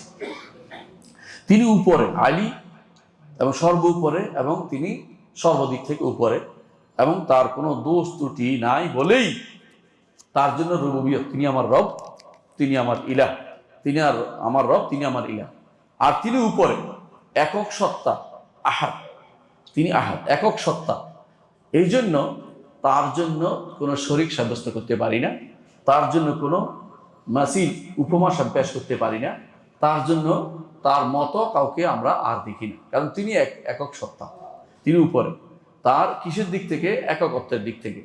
অনুরূপভাবে যে কোনো প্রয়োজন তার হয় না, কোনো কিছু তার কোনো সাহায্যকারীর প্রয়োজন হয় না, এই জন্য তিনি প্রয়োজন মুক্ত। এই জন্য তিনি কি? সমাদ। সমাদ করছেন আপনার, সমাদ, তিনি সমাদ। আর তিনি সবকিছুর উপরে, এই জন্য সুপারিশকারী অনুমতি নিতে সাহস করে না তার কাছে সুপারিশ করতে। তিনি সবকিছুর উপরে, এই জন্য তিনি সন্তান গ্রহণের তার কোনো দরকার হয় না, স্ত্রী গ্রহণের দরকার হয় না, কারণ তিনি সবকিছুর উপরে, এগুলি থেকে তিনি উপরে, তার সমকক্ষ কেউ হওয়া থেকে তিনি উপরে। অনুভাবে তিনি উপরে যে তার জীবনের দিক থেকে, আমাদের জীবন ক্ষণস্থায়ী, তার জীবন কি? চিরস্থায়ী, তাই না? এবং তার যে সর্বসত্তার ধারক হওয়াটা, ধারণ করাটা, এটাও স্থায়ী। এই দিক থেকেও তিনি কি? উপরে। কারণ আমাদের কিছু ধারণ করলে আমরা কিছুক্ষণ পরে হাত কাটতে আরম্ভ করে রেখে দেব। তিনি দুনিয়া সব ধারণ করেই আছেন, পড়ছে না, নড়ছে না। এর অর্থ হচ্ছে এই দিক থেকেও তিনি উপরে, যে ক্ষমতার দিক থেকেও তিনি উপরে আসেন। তিনি যেহেতু উপরে, সেই জন্য তার কোনো তন্দ্রা পায় না, সবকিছুর উপরে। তার কাইয়ুমিয়া, হায়াতের দিক থেকে, কারণ যার হায়াতের সমস্যা আছে তার তন্দ্রা আসে, জীবনের মধ্যে একটু সমস্যা আসলে। যার জীবন ধারণের শক্তি কম থাকে সেই ব্যক্তির মধ্যে কি আসে? ঘুম আসবে, ক্লান্তি আসবে, অথবা সেইটা তথাযথ হেফাজত করতে পারবে না। আল্লাহ কিন্তু সবটাই করতে পারে। এই জন্য তিনি তার ইয়ার দিক থেকে উপরে, জীবনের দিক থেকে, হায়াতের দিক থেকে উপরে, কাইয়ুমিয়ার দিক থেকে তিনি উপরে। আর তিনি সৃষ্টিকে শরীয়ত না দিয়ে রাখবেন, এর থেকে উপরে শরীয়ত দিবেন। তিনি যেহেতু হাকিম, সেহেতু তিনি অবশ্যই শরীয়ত না দিয়ে সৃষ্টিকে আমি দুনিয়াতে পাঠিয়ে দিবেন, যা ইচ্ছা তা করতে পারো, এটার মধ্যে থেকে তিনি উপরে। তিনি অবশ্যই তাদেরকে শরীয়ত দিবেন। তিনি উপরে এই থেকে যে তার ক্ষমতা সব জায়গায় চলে, দুর্বলতা থেকে তিনি উপরে, তার মধ্যে কোনো দুর্বলতা নাই। তিনি বান্দার উপর জুলুম করা থেকে উপরে, কারণ তিনি ইনসাফকারী, তিনি ইনসাফকারী। তিনি সমস্ত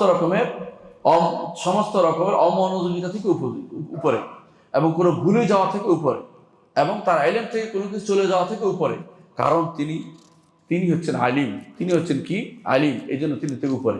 তিনি উপরে মানুষদেরকে কোনো কিছু বাদে এমনি সৃষ্টি করেছেন মনে করা থেকে উপরে, কারণ তার হেকমত আছে। তিনি হাকিম, এই জন্য এমনিতে সৃষ্টি করে নাই, কোনো হেকমতের কারণে সৃষ্টি করেছেন। তিনি উপরে তার ইয়ার দিক থেকে, অমুখাভিত্তের দিক থেকে, ধনাঢ্যতার দিক থেকে। এই জন্য তিনি নিজে খান না, খাওয়ার প্রয়োজন হয় না, অন্যদেরকে তিনি খাওয়ান। এবং তিনি রিজিক দেন, রিজিক নেন না, রিজিক তার দরকার হয় না, কারণ এই থেকে তিনি উপরে, এগুলো গ্রহণ করতে উপরে। তিনি সব কিছু করতে সক্ষম। তিনি সন্তান এবং স্ত্রী গ্রহণ থেকে উপরে। যারা তার সম্পর্কে মিথ্যারোপ করে তা থেকে তিনি অনেক উপরে। কি মিথ্যারোপ করে? তারা বলে তাখাযার রহমান ওয়ালাদা, তারা বলে রহমান সন্তান গ্রহণ করেছেন। আল্লাহ তাআলা কি বলছেন? লাকাদ জিতুম শাইয়ান ইদ্দা। কত মারাত্মক কথা বলছো, তোমরা কি জানো এটা? তোমরা খুব মারাত্মক অপরাধমূলক কথা বলেছ। তাকাদুস সামাওয়াতু ইয়াতাফাত্তারনা মিনহু ওয়া তানশাক্কুল আরদু ওয়া তাখিরুল জিবালু হাদ্দা আন দাউ লিররহমানি ওয়ালাদা। আল্লাহর জন্য তোমরা যখন সন্তান ডাকো, আসমান ফেটে পড়ার উপক্রম হয়, জমিন চৌচির হয়ে উপক্রম হয়। কি জন্য? পাহাড় সমূহ জায়গা স্থানচ্যুত হওয়ার সম্ভাবনা দেখা দেয়। তোমরা এত বড় মারাত্মক গুনার কথা বলেছো, তখন আল্লাহ যেন সন্তান সাব্যস্ত করো। কারা করে সন্তান সাব্যস্ত? খ্রিস্টানরা করে। আর স্ত্রী কারা সাব্যস্ত করে? আরবের মুশরিকরা করতো। যে আল্লাহর স্ত্রী আছে, আল্লাহর কন্যা আছে। আল্লাহর কন্যা কাদের বলতো? ফেরেশতাদের কন্যা বানাতো। বুঝে আসছে? আল্লাহ তাআলা এই আয়াতে, সূরা মারইয়ামের আয়াতগুলোতে আমাদেরকে সাবধান করেছেন যে এর কারণে এগুলি থেকে তিনি অনেক উপরে, এগুলি থেকে তারা। এই জন্য সুবহানাহু পরে ওয়া তাআলা বলছে। দেখবেন সুবহানাহু ওয়া তাআলা আম্মা ইউশরিকুন। সুবহানা, তিনি কতই না পবিত্র, তাআলা উপরে, তোমাদের ধারণার উপরে। যেগুলি খারাপ ধারণা করছে এর থেকে তিনি অনেক উপরে। এই জন্য এগুলিকে আল্লাহ তাআলা সব জায়গায় তাআলা বলে উল্লেখ করেছেন। সুতরাং বোঝা গেল যে তার যে বড় উপরে থাকাটা, এটা সবকিছুর উপরে, সর্বদিক থেকে এবং সর্ব অবস্থায়। অন্য কেউ এত উপরে উঠতে পারবে না, তার থেকে উপরে কেউ যেতে পারবে না। ক্ষমতার দিক থেকে তিনি উপরে, রাজত্বের দিক থেকে তিনি উপরে, এবং কোনো নজির বা উপমা দেওয়ার থেকে তিনি উপরে, তার নির্দেশ বাস্তবায়িত না হওয়া থেকে উপরে, অর্থাৎ তিনি তার নির্দেশ বাস্তবায়িত হবেই।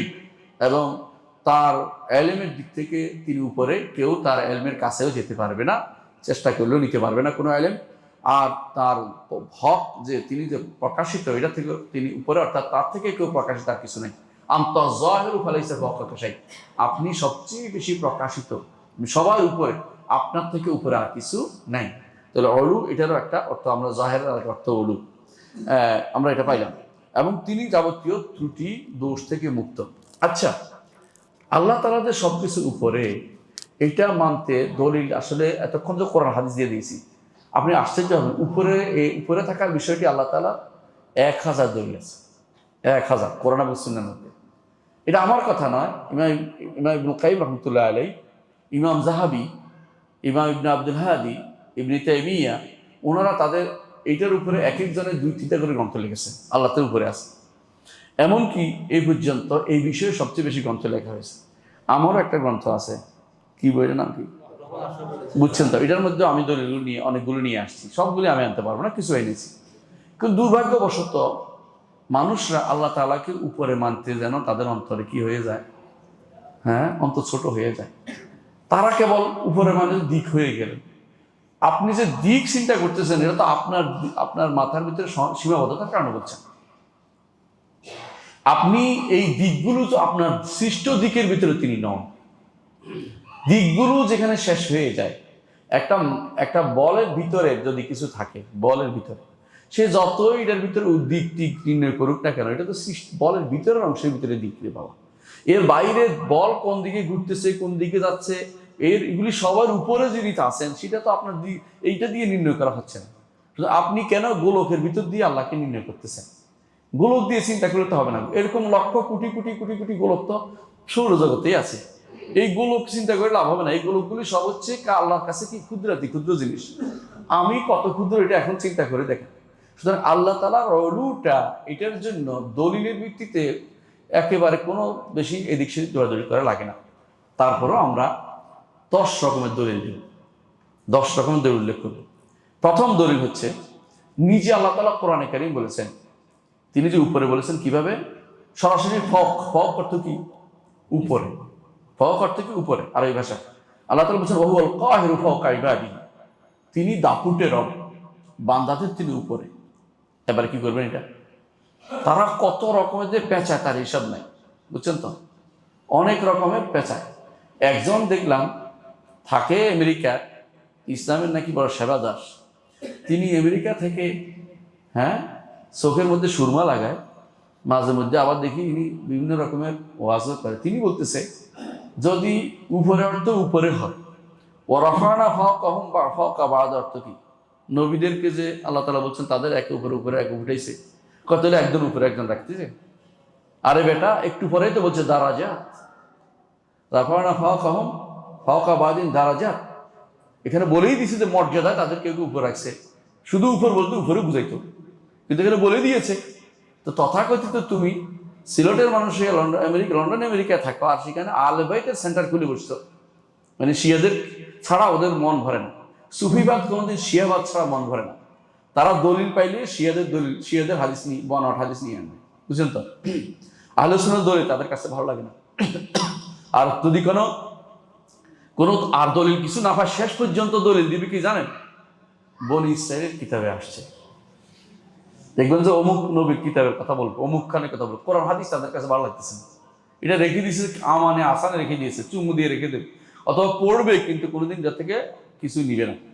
আল্লাহ তাআলা বলছেন ওহুল কাহিরু ফাওকা ইবাদি, সূরা নামের 18 নম্বর আয়াতে বলছেন তিনি সবকিছুর উপরে, বান্দাদের উপরে। আল্লাহ তাআলা এরপর বলছেন ইয়াখাফুনা রাব্বাহুম মিন ফাওকিহিম, সূরা নাহলের 50 নম্বর আয়াতে। ইয়াখাফুনা রাব্বাহুম মিন ফাওকিহিম, তাদের উপরে থাকা রবকে তারা ভয় করে। আমরা আল্লাহকে ভয় করি, আমাদের উপরে থাকা রবকে। ফেরেশতারা ভয় করে তাদের উপরে থাকা রবকে, বুঝছেন তো? তাহলে 1 নম্বর হচ্ছে আল্লাহ তাআলা সরাসরি বলছেন তিনি উপরে, ফক শব্দ ব্যবহার করেছেন, ফক অর্থ উপরে। দ্বিতীয়ত হচ্ছে আল্লাহ তাআলা কোরআনে কারীম বলেছেন যে তার কাছে উঠে যায়, তার কাছে চড়ে যায়, অরুজ বলছেন। মেরাজ বুঝেননি? মেরাজ বুঝেননি? মেরাজ কেন বলে? কারণ উপরের দিকে তিনি আল্লাহ রাসূল উপরের দিকে উঠে গেছেন। ওরে যাবি, আমাকে নিয়ে উপরে উঠানো হলো। আল্লাহ রাসূলকে বাইতুল মাকদিস থেকে উপরের দিকে উঠানো হয়েছে, এই জন্য মেরাজ বলা হয়। কোরআনে কারীমে আল্লাহ তাআলা ফেরেশতাদেরকে বলছেন, ফেরেশতাদের সম্পর্কে তারজুল মালাইকাতু ওয়ার রূহ, ফেরেশতারা এবং রূহ তার দিকে উঠে চলে যায়। কার দিকে? আল্লাহর দিকে। আল্লাহ কোন দিকে তৈলে বলেন? যেদিন উপরে উঠে যায় আল্লাহ যেদিন নিচে থাকবে, বুঝছেন না কথাটা? আল্লাহ অবশ্যই উপরে। আল্লাহ তাআলা অন্যত্র বলেছেন যে আরো বলেছেন, 3 নম্বর দলিল দিচ্ছি, উপরে উঠে যাওয়া। আরেকটা দলিল হচ্ছে সউদ বলা হয়েছে, সউদ অর্থ উপরে উঠে যাও। আর আল্লাহ তাআলা কোথায়? উপরে, কারণ সাআদা তো উপরে উঠে যাও। কোরআন আল্লাহ বলছেন ইলাইহি ইয়াসআদুল কালিমাত তাইয়্যিব, উত্তম কালেমা সমূহ কার দিকে উঠে যায়? আল্লাহর দিকে উঠে যায়। বুঝেছ তো? উত্তম কালেমা কি? লা ইলাহা ইল্লাল্লাহ, লা ইলাহা ইল্লাল্লাহ উপরের দিকে উঠে যায়। এর অর্থ হচ্ছে উত্তম কালিমাত তাইয়্যিব, কালিমাত তাইয়্যিব উপরের দিকে উঠে। এবং ওয়াল আমালুস সালিহ ইয়ারফাহু, যদি তার লা ইলাহা ঠিক থাকে আমলুস সালিহ এটাকে উপরে উঠিয়ে দেয়। লা ইলাহা ঠিক নাই, আমলুস সালিহ উপরে, আমলুস সালিহ বলে গণ্য হয় না, উপরে উঠে না। বুঝছেন তো? তাহলে বোঝা গেল যে লা উপরে উঠে যাওয়ার অর্থ কি? আল্লাহ তাআলা কোথায়? উপরে। সেখানে শব্দ ব্যবহার করে সউদ। আবার কোথাও কোথাও বলেছে আল্লাহ তাআলা যে কোনো মাখলুককে আল্লাহ তার কাছে উঠিয়ে নিয়ে যান, এটাও বলেছে 5 নম্বর। 4 নম্বর যেমন আল্লাহ তাআলা বলছেন যে বার রাফাহুল্লাহ ইলাইহি, আল্লাহ তাআলা তাকে তার দিকে উঠিয়ে নিয়েছেন। কাকে? ঈসা আলাইহিস সালামকে উঠিয়ে নিয়ে সরাসরি বলছেন, রাফা শব্দ ব্যবহার করেছেন। আবার কোথাও বলছেন যে তার কাছ থেকে তিনি কিছু নাজিল করেন। কি নাজিল করেন? কোরআন, ওহী, ফেরেশতা, সকাল বিকাল ফেরেশতারা নাজিল হয়ে আসে, কোরআনে কারীম উল্লেখ করেছেন। যেমন আল্লাহ তাআলা কোরআনে কারীম বলছেন ইদাব্বুল আমরা মিনাস সামাইল আরদ, তার কাছ থেকে অর্ডার তিনি উপর থেকে নিচে নাজিল করেন। তো উপর থেকে নাজিল আল্লাহ বুঝে নিচে, বুঝেন না কথাটা? অর্ডার তিনি উপর থেকে নাজিল করেন, এটা হলো 5 নম্বর। এবং আল্লাহ তাআলা বলছেন ইনাজ্জিল মালাইকাতা বিরূহি মিন আমরি আলা মান ইয়াশা মিন ইবাদি, তার বান্দাদের মধ্যে যার ইচ্ছা তার উপরে তিনি ওহী নাজিল করেন, উপর থেকে তিনি নাজিল করেন বলেছেন। 6 নম্বর, কখনো কখনো তিনি বলেছেন তিনি উপরে, সরাসরি শব্দ বলছেন তিনি ফিস সামা। সামা অর্থ ফি অর্থ হচ্ছে আলা, অর্থাৎ আসমানের উপরে, এক অর্থ। আরেক অর্থ হচ্ছে উপরে। ফি যদি সামা অর্থ হয় এই স্তর, তখন অর্থ হবে ফি অর্থ আলা। আর যদি কোনো সামা অর্থ উপরে হয় তো ফি হইতে পারে তিনি উপরে, সরাসরি উভয় অর্থেই আল্লাহ কোথায়? উপরে। সামা অর্থ উপরে। কোরআনে কারীমে আল্লাহ তাআলা বলছেন আমিনতু মান ফিস সামা, যিনি উপরে আছেন তার ব্যাপারে কি তোমরা হয়ে গেছো, নির্ভয় হয়ে গেছো? অর্থাৎ উপরে কে আছে? আল্লাহ তাআলা। এটাকে যত রকমের পেঁচাক না কেন, এই আয়াতকে অপব্যাখ্যা করার কোনো সুযোগ নেই। ইচ্ছা করে পেঁচাচ্ছে মানুষ। যারা পেঁচায় তারা হচ্ছে জাহমি অর্থ বুঝছেন? যাদের পিছনে সালাত হয় না তাদেরকে ইমামরা বহু আগে কাফির বলছে। আর রদ্দ আল জাহমিয়া লেখে ইমামরা বহু জোড়া কিতাব লিখছেন এর মধ্যে। 7 নম্বর, রাসূলুল্লাহ সাল্লাল্লাহু আলাইহি ওয়াসাল্লাম বলেছেন আল্লাহ তাআলা তিনি হাই, অর্থাৎ তিনি লজ্জাশীল। আল্লাহ লজ্জাশীল। যখন আল্লাহর কাছে কেউ 2টি হাত তোলে তখন তিনি ফেরত দেন না। 2টি হাত কোন দিকে তোলে? নিচের দিকে, উপরের দিকে। বুঝতে পারছেন তো?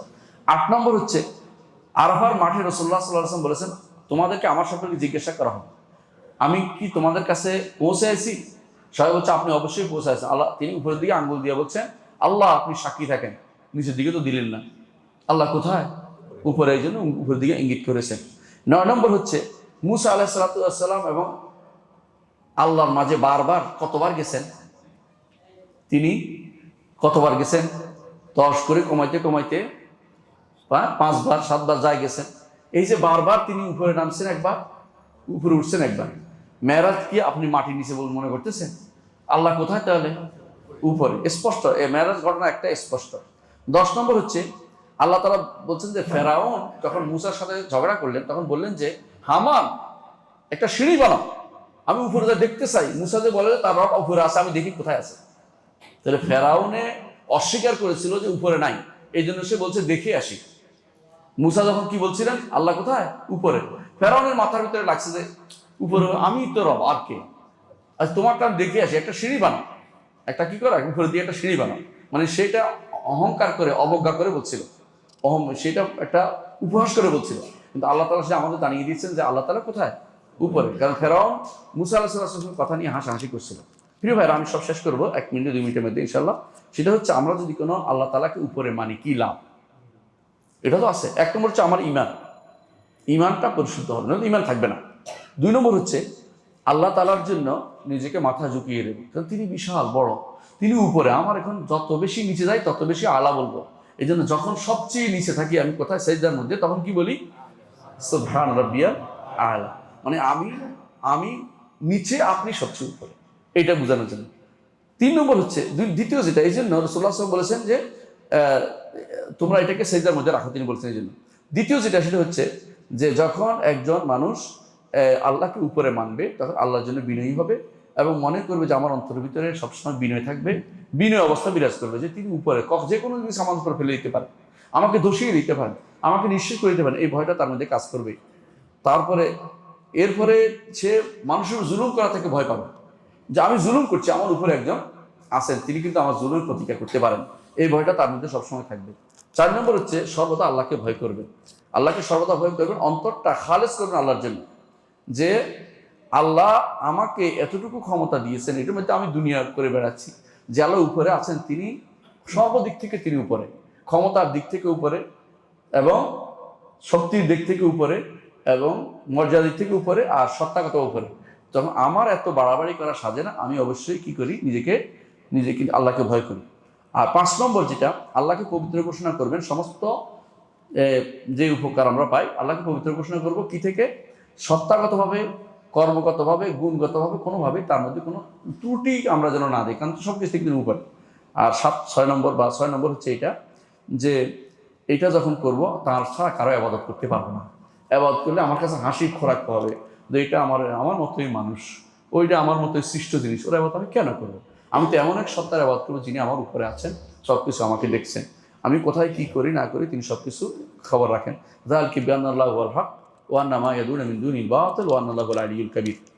আর সবশেষে বলবো যে ইমামরা, যুগে যুগে ইমামরা এই কথাই বলেছেন।